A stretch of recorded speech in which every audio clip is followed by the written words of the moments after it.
Hi, and welcome to Speechcast, the essential public speaking podcast. I'm Dave Azer, and my goal with this show is to get you to fall in love with and crush public speaking in all its forms. And my guest today is a South Florida television icon, Lisa Petrillo. Lisa is a 3-time Emmy winner. She's the entertainment and lifestyle reporter for the CBS affiliate WFOR. In her illustrious career, she's interviewed Oprah, Paul McCartney, Sting, Tom Cruise, J-Lo, Arnold Schwarzenegger, Audrey Hepburn, and many more.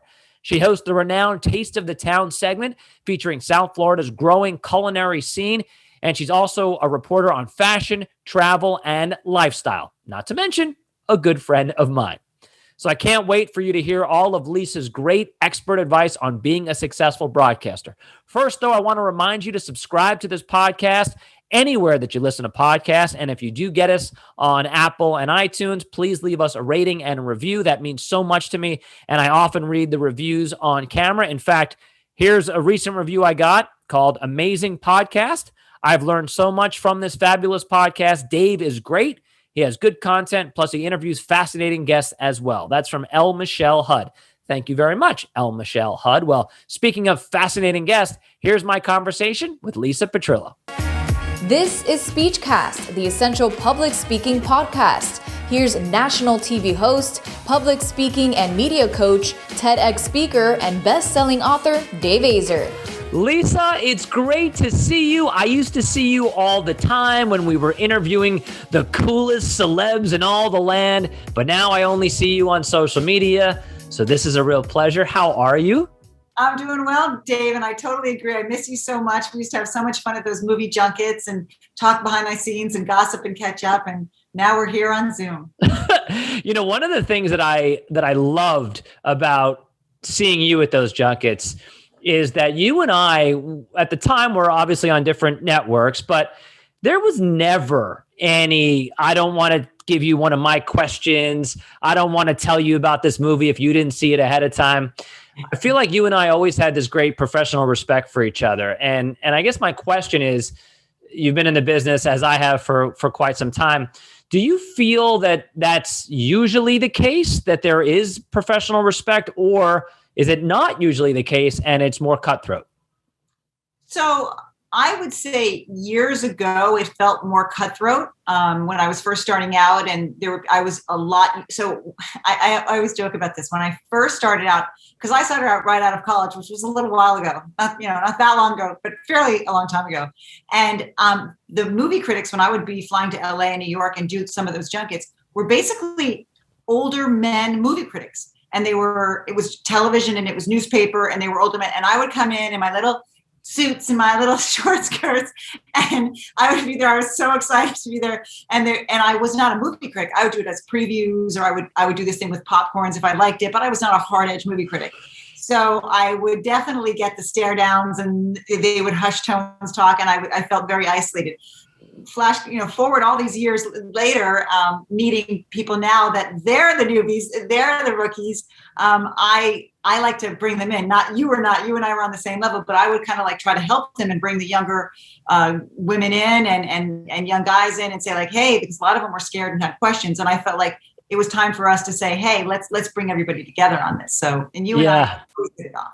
It's so funny because when you're saying that, I'm sort of flashing back, and I'm thinking for you and I to interview John Travolta or whatever is cool, but we've done it. But if you're 23 years old and you're covering this for a web show or your first cool gig, they're probably terrified, right? Yeah. And so I remember it was John Travolta, and this is when he just came back, and one of his first movies, it was for Pulp Fiction. And I was scared, and I was in New York, and it was all these older men movie critics. And I came in, and he looks at me and he's like, oh my God, where did you get your suit? And I was like, oh, and I tell him the name of the store, and he's like, I'm going to get that for his then brand new young wife, Kelly. And I was so flattered. And then we start the interview, and I said, I just have to tell you something. He said, what? I said, I saw Saturday Night Fever 27 times. You decorated my walls. And he was like, that's impossible. And then, of course, I had to quote the movie, and I did. And then every time I ever interviewed John Travolta after that, it was amazing. So, yeah. But now it's just like you see kind of old familiar faces that are cool, you know? Yeah. You walk in, he's like, "Hey, Lisa, how you doing?" And you're like, "Wow, John Travolta knows me." Yeah. So you've been at the CBS affiliate in South Florida for 20 years now, which is such a remarkable achievement because in our business, there's not a ton of longevity, whether it's at one station or just in general.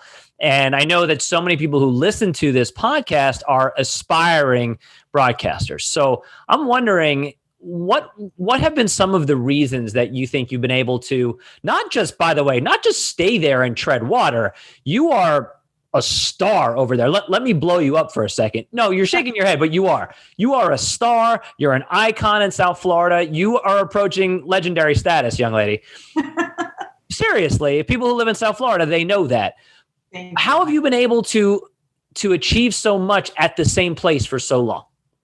Well, first, thank you for calling me young lady. And second, then the other stuff goes with it. No, so I don't really know, Dave, except the fact that I don't just do entertainment. Now it's more very focused on food, lifestyle, what's happening in town. I think that I think I'm lucky. I think I love it. I give it all my heart. And it's just, I kind of created a niche here. And so it's just been wonderful. I don't take it for granted. I work really hard. I work really, really hard. And that just comes from because I love what I do. So that part's really fun. And other than that, I'm just hoping that I'm connecting with viewers. I'm hoping that I try to be as real as I am, and I don't try to perform on television. I try to be exactly who I am. And the biggest thing is with these interviews is to listen. And that's what I tell all the people that have started. A lot of times they come in with papers and they have every question mapped out and they have to get to the next question and they miss the nuance of the answer, the follow-up question. So that's a big thing I always tell young journalists with that is just listen, and let your own personality come out. And sometimes it's goofy and sometimes you're going to make mistakes, and that's okay. It's charming. Yeah, I think that watching someone who's too perfect, too scripted, doesn't emote, it's boring. I'm fine watching you make a couple of mistakes. I don't mean you, but watching anybody trip up a little and be a little goofy. Like I think Ellen DeGeneres, that's what made her so awesome, was because she was this host who had never hosted before and wore sweatpants and danced weirdly, but it was like really charming. Yeah, it's just trying to keep your personality involved and trying not to. It's funny because whenever I do, we do these things, stand-ups, right? So you have to, the end of the story, a taped segment or a live segment that you're going to say just to the camera. Whenever somebody else wrote it for me, if it was a piece that was produced, which very rarely happens, they'll say, "Oh, this is going to be your stand." And they hand you the paper. I can't do it. I can't memorize it. It's not my thing. It's not my word. So then I have to take that thought and put it into my own words because I do like to just speak off the cuff, whether it's making a mistake or not. Did it take you some time to gain the confidence in your career to be able to do that? So in other words, when you were younger, starting out and you were handed a script, did you feel like you had to say the words? And what was that process for you to evolve? Yes, I think I knew that it didn't feel right. And as I started to do it more, I was like, you know what, I just have to be me and I have to say it in the way that I say it. That being said, there was somebody on Twitter that wrote about today editors, how editors are get the shaft and they're the first ones cut. I love a good editor. When I send my script in, and we really don't have any anymore, to be honest. But if I have another reporter or a producer, I'll say, can you put a second set of eyes? This is a really important story and I want to make sure that I'm conveying everything that I want to. Can you have another set of eyes on this and look at it? And I'm so appreciative of that. So it's not that you don't want to take ideas from people, because I do. I'm really open to everything and I really want people to check work. But it's making a voice for you that isn't yours. I think you get to the point where you're comfortable with who you are. And that takes time. And what happens is once you've been able to achieve that, then you can just focus on being present and performing. Because I think as a performer, as a host, broadcaster, whatever, the last thing you want is to be thinking about all of these other extraneous things when you are live in front of the Super Bowl as you've been, or live on a movie red carpet as you've been. You don't want to be thinking about, are these my words? Does someone get mad if I don't say these words, right? You just want to free up to just be yourself. Yes. And you have to be focused. You can't just go, I'm not thinking about it. I'm just going to say whatever I feel. You have to hit marks. You have to hit timing. You have to, you want to get the important facts out of the story. There's no question. But in, just not being married to a script, sometimes I'll write, even in my questions when I go to interview somebody, if we have those 5 minutes that we have with a big star, I'm like, oh gosh, don't forget to ask them about this. I'm going to forget when I get in my listening mode that I have to get to some. So I'll write, if it's, let's just say there was a car accident in their life, a car accident, I write it down. So make sure I get it. I won't write the question out. I'll hit the words. So then I know. To that point, let me ask you kind of a nerdy inside broadcasting question. What is your process? So you go in and you've got some bullet points, a note card, whatever, and the guest is talking. Do you have a way to look down subtly and look up? Because it's challenging, right? To listen, to want to be in the moment, to want to ask great follow-ups, but also to know that you've got that car accident question that you've suddenly forgotten because there are 10 things going on. But through all of this has probably happened to you. I'm sure it has. It's happened to me. Sometimes they just stop talking before you think they're going to stop talking. Yeah. Right? And you're like, oh, I guess I better say something. Yeah, I mean, sometimes, again, I'm not a huge no person. So it's only if I really want to get to a couple things. It's not all the time when I go into those interviews, I try to make them flow. But if I do have bullet points, sometimes I'm like, okay. And I kind of, there's a nod and there's a quick look down and what was I going to get to? Yeah. And we've all been in those awkward situations. So like that answer was a lot shorter than I expected to be. And I really don't know what to ask, but I'm going to think of something. Or sometimes the other issue is when they talk too long and you hear that it's boring. And you know that you're not going to use any part of this question, or if at least, or answer, or at least if you heard it, you've moved on and you want to move to the next question. And there's that delicate balance of interruption because you only have a short time. You've been there a million times. Of course. And so you get like 4 minutes or 5 minutes with these people and with these celebs, and you think that they're pros at this and they do this all the time and they're going to speak in sound bites. Sometimes you get your first answer is 2.5 minutes and you're in your mind when you should be present and focused. In your mind, you're like, okay, so when I bring this to the editor, I only need about 30 seconds. How am I going to explain this? Right? You're like doing all these calculations in your head. And you try not to be rude. And you're like, you're thinking of all this stuff, like, how am I going to cut them off? What am I going to do? And then I don't want to, piss them off to the next couple of questions, but we figure it out. And like I said before, I mean, I've always, a lot of times I'm behind you when we did this before, and I would hear you in the room because these doors, they're thin, and you were always phenomenal. I always knew that about you. I think you and I both were always, that's our sweet spot. I love doing it. I know you love doing it too. I think it's, I think by and large, it's easier to interview celebrities than it is to interview people who have not been on camera much. And you do that all the time, every day. You go around South Florida. You're very big in the food industry. I want to talk about that, your restaurant stuff. So you interview a lot of people who are not necessarily experienced being on camera. What's your technique to make them feel comfortable?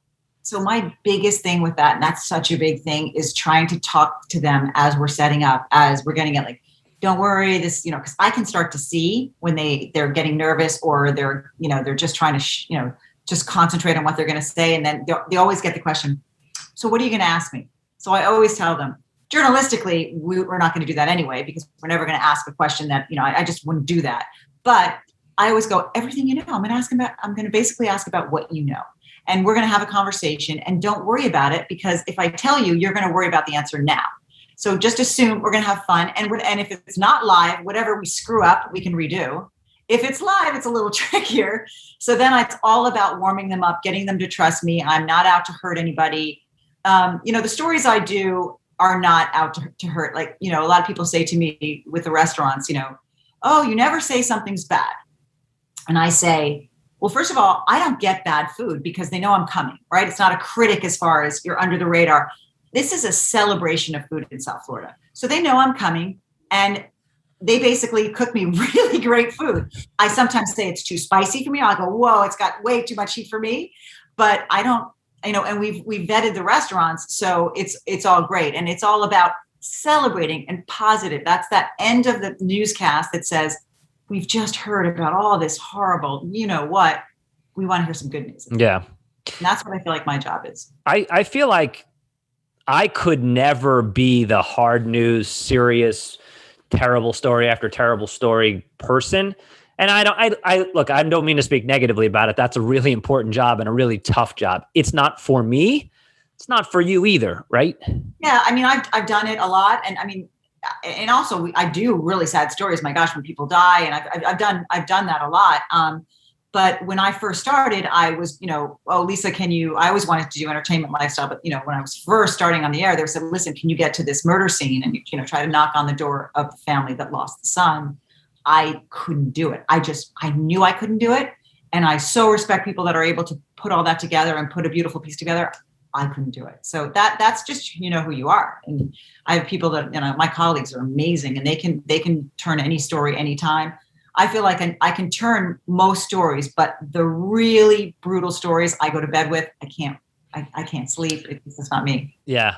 I want to go back to something you said earlier that, in my mind, I made a mental note to come back and I wrote a mental bullet point to circle back to it, which is, and you're so right. You were talking about a day at work or whatever, and you were talking about work really hard.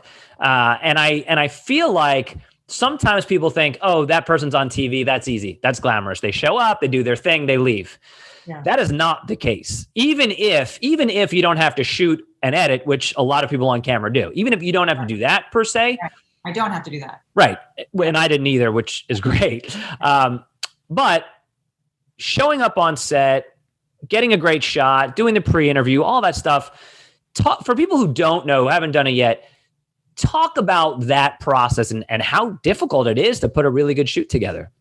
So it's the producing of it as well. I mean, I have also done some stuff on national shows like Extra and The Insider and ET. And when those shows are around, what they do is they have a staff of producers. So everything is set up, right? It's like, this is your time. Be here at 4:30. Your interview at 4:45. Here are your 6 questions. Here's your, it's because when you get to that level, it's a staff. And so there's a lot less work. Not that it's not hard, but it's a lot less work. At the local levels of, Miami is huge. There's so much going on, but we are a one-man band as far as producing, setting up, coming up with the ideas. So 99% of my stories, I tell them what I'm doing. So, for example, last weekend was the Grammys. I don't know when this is going to run, but I guess it lives in longevity. It was the Grammys. They wanted me to do a tie-in story after the Grammys, watch my piece. And it wasn't about who won the Grammys. It was going to be a pre-existing story. So we decided it was going to be the live music scene in South Florida. What's happening here? So that sounded like it was going to be a really fun, easy thing to set up. But guess what? We're in COVID, and we know that that's why we were going to do the story with COVID. But now, when I would normally be able to get all of the big venues, the BB&T, Live Nation, all the big things, no one wants to talk about it, because guess what? They don't really know what's going to happen with live music. They don't really know when it's going to start. They can't give me dates. They're canceling festivals, huge festivals like Ultra and 3 Points. And it's very uncertain right now. And they don't want to be negative, nor do they want to give dates, even though if you go on their website, such and such concert starts May 1st, they can't 100% commit because they really don't know if that's going to happen. So that was a really hard story. It sounded like it was a really fun. It was so hard for me to get these interviews. I had the wonderful Dave Sinopoli of 3 Points, who was wonderful with me. And we did an interview, which still isn't announced, so I can't say this part, of one question that he's going to announce soon. And then another was, if you're not able to answer that question, then let's go with this answer on another question that you tell me. And he trusted me to not use the answer, not reveal something too soon. And that what I really felt honored that he trusted me, because he did the interview and he said, I'm just hoping that you won't use that unless I tell you can, because might not be ready to reveal something. And we did that, and the piece came out great. I did not run the part that he wasn't ready to reveal. And that piece came together, but it was a lot. And so now we're Zooming, I'm recording like you're doing, Zooming, recording, sending photographers out to get B-roll, ingesting all the file of all the different concerts, sending it to the editors, voicing in a closet. It's not 1, 2, 3. It's wild. For you, when COVID started a year ago, it must have been insanity to be part of a news team, to be working at a news station. And how do you do everything differently? Like you said, VO's in a closet, your phone, Zoom. This phone is my HD camera, and I do all of my stand-ups on the light that's right now not very even and not very flattering, but the light that's behind it, and it goes into we've seen them, the little light boards. And the problem is I've had some eye issues this year, so I've doing 15 different stand-ups, and I send them to the editors and like, hey, Lisa, little problem. Way too much headroom. At least, can you do that again? You were like, everything was off to the side and the camera was crooked. I'm just like, so I lose my cameraman and I don't know how to shoot. It's not my thing. But listen, we're all kept our jobs and we're working and we're getting it done. And you do say to yourself, okay, well, I did it. Yeah. But I did it. I was working with a client not long ago, and I went to his house to do a shoot, and we wanted to shoot in front of his window. He had beautiful view, but the lights that we were using, you could see the reflection of them in the window behind him. So here I am, much like you. I don't know how to shoot.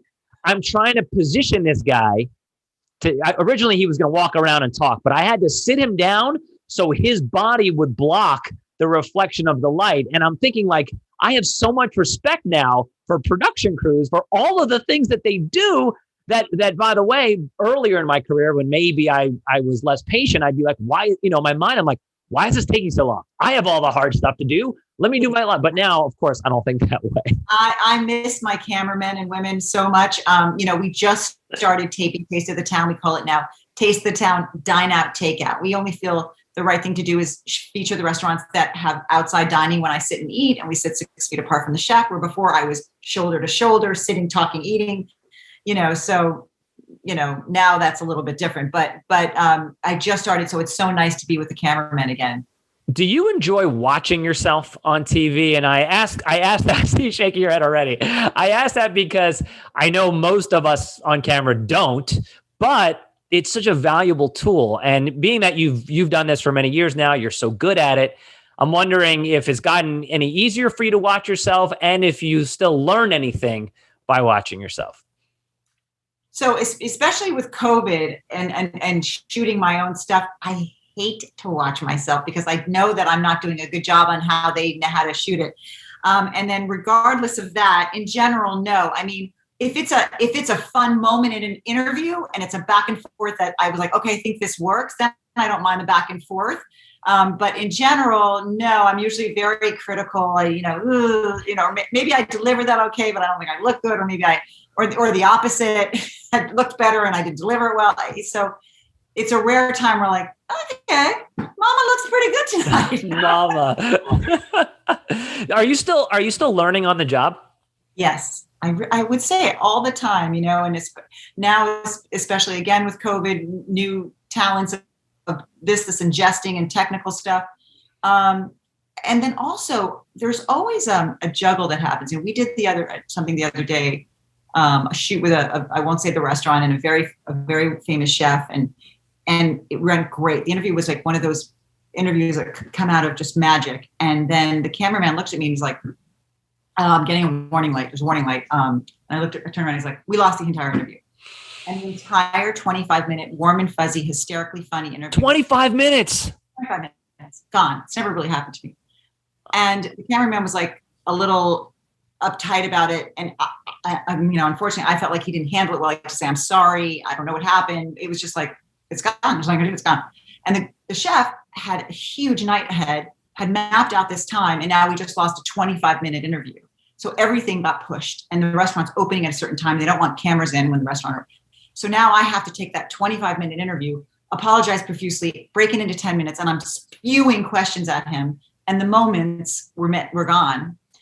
And I thought to myself, what can I do? And all I kept doing was trying to bring back. And honestly, a little magic was lost. You at home aren't going to know because you didn't see the before. But it's just one of those things where then you say to yourself, okay, what could I have done? I honestly don't think I could have done anything because that was just a horrific accident. I am going to talk to the cameraman about maybe handling that a little better. So at least the guy didn't seem upset. I felt like he was upset with the cameraman and he didn't say, I'm sorry. At least whatever it wasn't my fault, but it happened. And that was kind of the takeaway of that is that, you just have to learn to keep going and try again. And even though it won't be the best, you gotta do the best you can with it. That was such a drag. I remember years ago, the Florida Gators played in the Orange Bowl championship game down here. Tim Tebow was the quarterback. They won the game. I run out on the field with my camera guy. I got a one-on-one with Tim Tebow. I ask him 3 questions, great answers, and we're done. And my camera guy says, that he double clicked the record button. So he hit it twice. So none of it recorded. And I was so devastated. Yeah. That kind of stuff I've had happen too at major events where things didn't happen. Yeah, we shot a major celebrity on the fly that we caught at a concert rehearsing, and the audio wasn't on. What advice do you have for someone starting out who's on set, they kill it, but for some technical reason, they got to do it over or whatever? I mean, obviously the advice is not to lose your cool, but easier said than done. I mean, is there a process? Take a deep breath. Yeah. I don't know. What would you say to someone? I think it's to really stay focused, and you can't harp on the loss because it was a loss. It happened. Your Tim Tebow interview died. I've had the same thing that happened to me on many occasions. Never a 25-minute interview. That's insane. Yeah. That wasn't, again, it wasn't his fault. Some weird thing happened in the camera. And now everything's on cards. So it just clean the card. So those things have happened that are just as disappointing. But yeah, I think it's just, let's do this again. I was trying to be as charming as I could because I actually just felt so bad for him. But then I also knew it was bummed too, but it's going to be fine. The piece is going to be great. No one's going to be the wiser. What's your, such a tough question. What's your favorite interview or one of your favorite interviews you've ever done? I know it's a tough one. Yeah, it's a tough question. People do ask me that. I'm going to give you a top three. Okay. Oprah was amazing. Went to Harpo Productions when she was in her studio in Chicago. And that was just to see the world of her whole world and she's just such a pro. The biggest get that I got on my own was Paul McCartney. And that was pretty amazing. So I had been trying to he was opening at the American Airlines Arena for his big tour several years back. And it was, it's probably not going to happen. Who are you again? And and I was pushing and pushing and pushing. And then, I was off on the Friday, and I just happened to have the day off, and I'm on Lincoln Road shopping with, I never forget it, like a tank top, kind of cute tank top, white, and a linen white skirt, no makeup, and half dirty hair and flip-flops. And I get a call, my cell phone rings hi, Lisa, this is so-and-so from the Paul McCartney. Yeah, you've got it. And so Sir Paul would like you to be at the American Airlines Arena in 30 minutes. And you need such and such light, all these lights that I'd never heard of. Shamara, at the time, I was like, Shamara, blah, blah, blah, blah. I'm writing them on a scrap piece of paper in my purse. I call my assistant who's writing, got Paul McCartney. And then we need 2 cameras. It has to be a 2-camera shoot. And so I'm just screaming out names. I ran into Walgreens, bought makeup, Revlon, whatever, powder, dry shampoo, squirting the hair, go there. And no time for anything, get there. And and now I want to prepare for the interview. I don't have a computer with me. And they say, listen, you need to go into this room and we're going to let your crew set up over here. And you need to listen to the new album. I was like, what? We want you to make sure that you've heard every song. So I'm going into this room with headphones and I have to listen to every song on his album, as all I want to do is have a pen so I could write ideas down. Nothing in front of me, couldn't write on anything. And then they said, okay, Sir Paul is ready. And we went to sit down, and all of a sudden they said, actually, he wants you to listen to to his rehearsal and then the interview. And I was like, oh my God, I'm going to listen to Paul McCartney's rehearsal. And so I go in, I'm literally 15 feet from the stage, and I'm trying to call my husband, but I can't be the nerd wife and go, hi, so I just press send, and I hear him from my lap going, hello. And I was like, and remember, it sounds loud. He doesn't really know what's going on. I'm like, it's Paul McCartney. I'm listening to and so it was just incredible. It was a moment. And then we came back and it was magic, and he was phenomenal. And there is where I had no time to prep. I would have had such deeper, more meaningful questions. But you know what? It ended up to be a conversation, and it ended up to be one of my favorite interviews. First of all, what a story. If anybody ever wanted to get into journalism, that right there is like the billboard for storytelling. That was awesome. Thank you.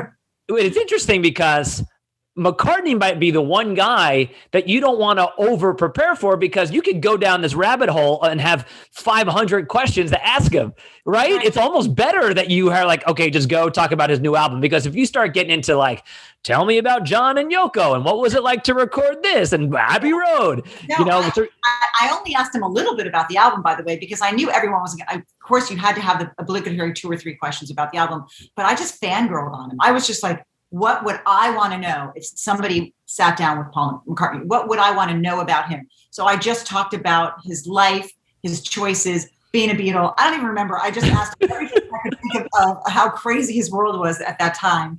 And it was 15 minutes.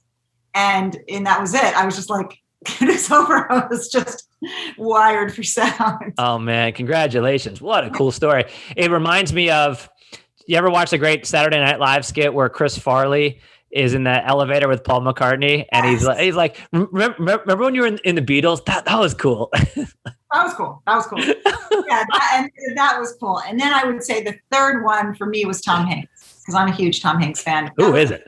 I'm sure you were there. Nope. No, wasn't it that? Yeah, he was. It was the only Tom Hanks movie, and I don't even remember what it was that I didn't like, and I would say 98% of his movies. It was one that was just went nowhere, but I didn't care. And he was in the movie with Julia Roberts. And right. I didn't see it. He was a teacher, maybe. Yes. It just wasn't great, but he was great, of course, because I love Tom Hanks, but the storyline wasn't great. And I remember not caring at all and asking about every movie that he was ever in. And then getting back to that movie, which you always have to ask about the movie that they're promoting. I said something about Julia Roberts, like, oh, he had a kiss with Julia Roberts. And I was like, well, I saw, even though you guys are both married, there's, the chemistry of Julia Roberts on screen. And he was like, and he just did this extremely flattering thing. And he went, and we use it in a promo reel forever. He was like, if I squint my eyes a little bit, you could look like Julia Roberts. That was the moment that I was waiting for. Okay, Tom, thanks for that soundbite. I will use it in every promo for the rest of my life. If Tom Hanks called me Julia Roberts, I'd be thrilled. So I can only imagine. That's really great. All right. So last question is, who's left? Who's on the Lisa Petrillo bucket list? Oh my gosh. There are a lot. So celebrity, I got to really think about this. It's going to take me a minute. So okay. Obviously, so celebrity-wise, I've actually never interviewed Jane Fonda. I don't know if you have. No. I just wanted to interview her. And then, Michelle Obama, I've never interviewed. I'd love to interview her. There's Bono for some. Oh, Bono would be great. From U2. Sure. Yeah. That's all I can come to mind now. But I know that I'm going to hang up with this interview and know that there's a million more I want to talk about. Would you tell Bono, listen, I don't want you to be too proud of yourself because I've interviewed Sir Paul McCartney. So I just would like to start this off by putting you in your place. You're not that big of a deal. I don't think I would ever put Bono in his place. Just bow at the altar of Bono. He would be an interesting one, because I feel like he's a guy that, no disrespect to him, has so many different things going on and might want to, sometimes they kind of push a narrative. So you want to talk about music and Joshua Tree and all that stuff. And he wants to talk about way more important stuff like saving the world. And you have to balance it, right? Yeah. And then you also want to get the questions that whoever it is, whether it's Billy Joel or any of those guys, you have to harken back to the past. You have to go to the past, because that's what we all know and we want to talk about. And then you also have to go to the stuff that they also want to talk about, which is what's new. So it is always a little bit of a balance. All right. Like I mentioned the Joshua Tree, and that was 30 years ago or whatever it was. Okay. How can for people who live in South Florida, how can they watch you on TV?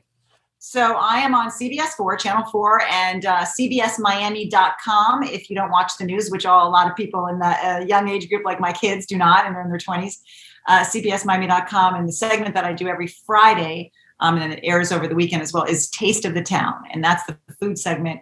But during the week, it just depends on what day. I'm usually in the 5:30 news on Channel 4, and you can see all of my stories online at cbsmiami.com and just punch my name. And they can find you on social media, how?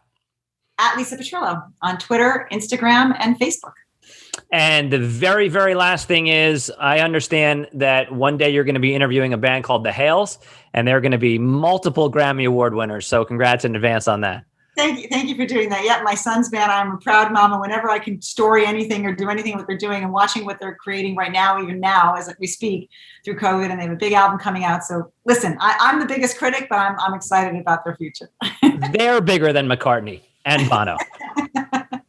We'll see. We'll see. Yeah. Lisa, great to see you. Thanks for doing this. Always great to see you. We'll see each other in person soon. Sounds good. Take care. Bye. Thank you so much, Lisa. Such awesome storytelling. And I loved hearing about some of her great moments in her illustrious career. Hope you enjoyed the show. And if you did, please leave us a rating and a review. That would really mean a lot to me. And of course, subscribe if you haven't done so. You can get us on Apple, iTunes, Spotify, Stitcher, Google Podcasts, and more. That'll do it. We'll have another brand new episode for you next week. In the meantime, have a great rest of your day, great rest of your week, and I'll talk to you again real soon.